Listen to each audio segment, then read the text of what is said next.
Coucou, c'est Edwige chez toi. Bienvenue dans ton émission pour couple préféré, Jardin d'Éden.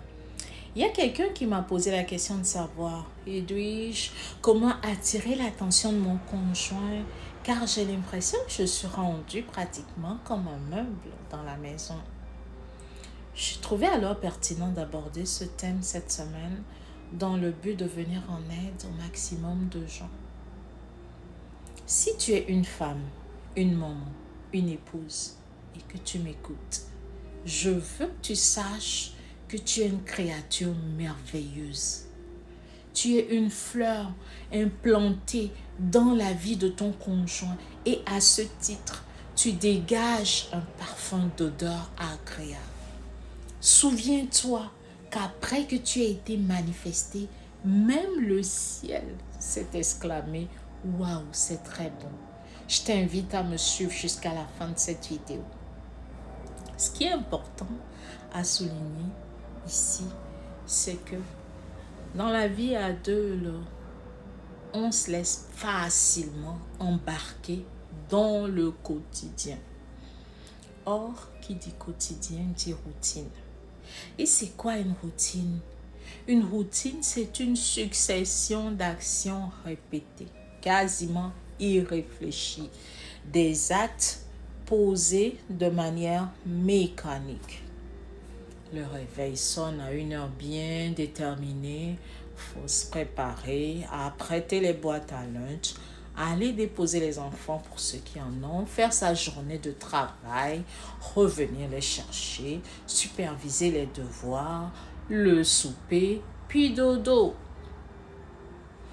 L'attention, quant à elle, peut être vue comme le fait de rester focus, de se concentrer sur une action ou quelque chose.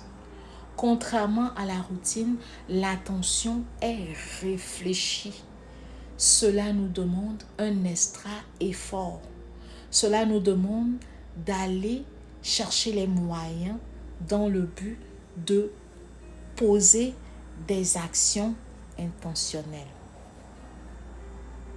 Alors rapidement, nous allons partager 2 clés qui constituent des vertus à pratiquer dans le but de nous aider à nous sortir de ce problème. La première vertu, c'est l'écoute.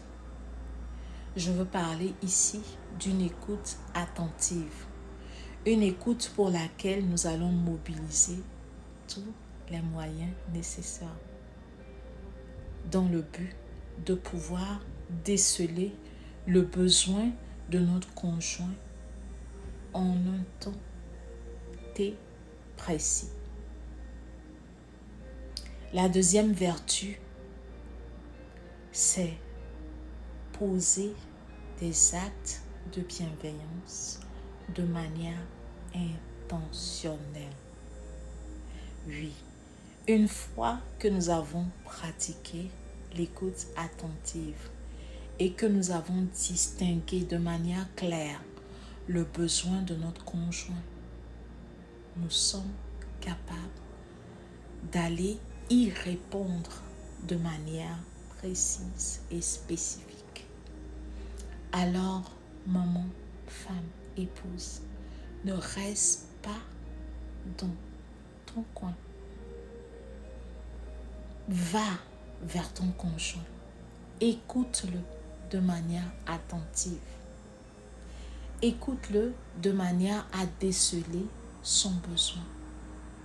Et réponds-y par une action spécifique.